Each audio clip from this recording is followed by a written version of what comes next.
नमस्ते, मी Snehal दर्पणकर. SP9 मराठीमध्ये आपलं पुन्हा एकदा स्वागत. तर पाहूयात आजची विशेष बातमी. संपूर्ण जगासाठीच सूर्य हा मोफत ऊर्जेचा कधीही न संपणारा अखंड नैसर्गिक स्रोत आहे. याचा पुरेपूर वापर करीत पंतप्रधान नरेंद्र मोदी यांच्या संकल्पनेतून साकारलेली PM सूर्यघर योजना संपूर्ण जिल्ह्यावर घरोघरी राबवण्याचा निर्धार वैद्यकीय शिक्षण मंत्री हसन मुश्रीफ यांनी व्यक्त केला. तर पाहूयात आजची सविस्तर बातमी. जिल्हाधिकारी कार्यालयातील शाहूजी सभागृहात आज मान्य श्री मुश्रीफ यांच्या उपस्थितीत विविध प्रश्नांचा आढावा घेण्यात आला. यावेळी जिल्हाधिकारी अमोल येडगे प्रामुख्याने उपस्थित होते. ते म्हणाले, या योजनेमुळे सूर्यप्रकाशाच्या माध्यमातून निर्माण झालेली वीज संबंधिताला मोफत मिळेल. अनुदान वजा जाता सुरुवातीची 3 वर्षे साधारणतः दरमहा वीज बिला एवढाच हप्ता बसेल. त्यानंतर दरमहा येणारे वीज बिल 0 होईल. पर्यायाने पर्यावरणाच्या संरक्षणालाही हातभार लागेल. PM सूर्यघर योजनेच्या आढाव्यानंतर मुख्यमंत्री बळीराजा शेती पाणंद रस्त्याचा आढावा घेताना श्री मुश्रीफ म्हणाले, शेतकऱ्यांना शेताकडे ये-जा करण्यासाठी वैरण व गोठ्यांमधून दूध आणण्यासाठी बी बियाणे व खतांच्या वाहतुकीसह काढणी केलेली पिके वाहनांमधून घर व विक्रीसाठी नेण्याकरिता तसेच वाड्या वस्त्यांवरील नागरिकांसह विशेषतः माता भगिनी व शाळेला ये-जा करणाऱ्या बालकांसाठी पाणंद रस्ते म्हणून जणू जीवनमार्गच आहे.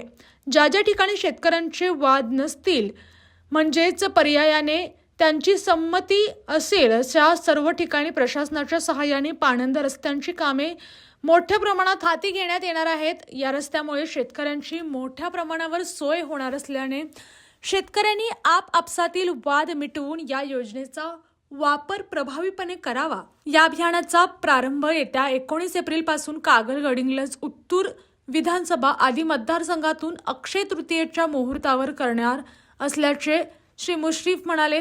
तसेच दूधगंगा प्रकल्पग्रस्तांच्या मागण्यांबाबत प्रशासनाने लवकरात लवकर सकारात्मक तोडगा काढून संबंधितांना न्याय द्यावा असे निर्देशही त्यांनी यावेळी दिले.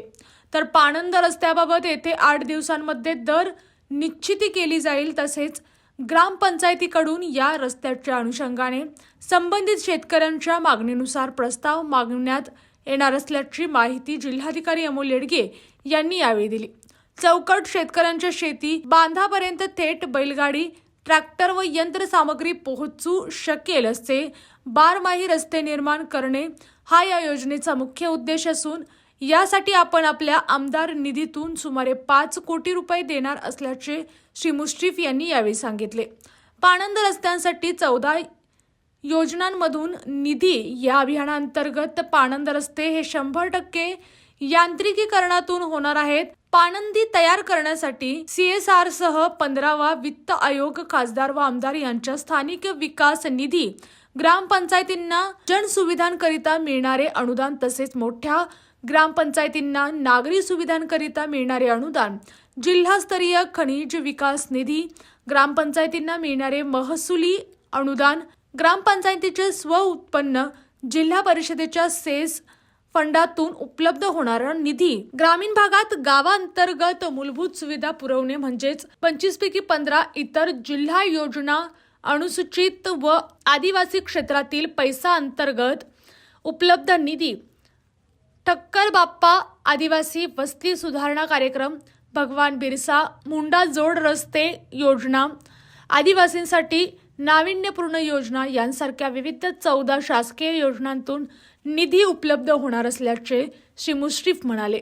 या आढावा बैठकीसाठी अप्पर जिल्हाधिकारी संजय शिंदे, निवासी उपजिल्हाधिकारी गजानन गुरव, पुनर्वसन उपजिल्हाधिकारी श्रीमती वर्षा शिंगण, जलसंपदा विभागाचे अधीक्षक अभियंता अभिजित म्हेत्रे, महावितरण अधीक्षक अभियंता गणपत लटपटे, रोहयो उपजिल्हाधिकारी शक्ती कदम, राधानगरी प्रांताधिकारी प्रसाद चौगले, जिल्हा नियोजन अधिकारी विक्रम देशमुख, अग्रणी बँकेचे व्यवस्थापक मंगेश पवार यांच्यासह संबंधित विभागाचे अधिकारी उपस्थित होते.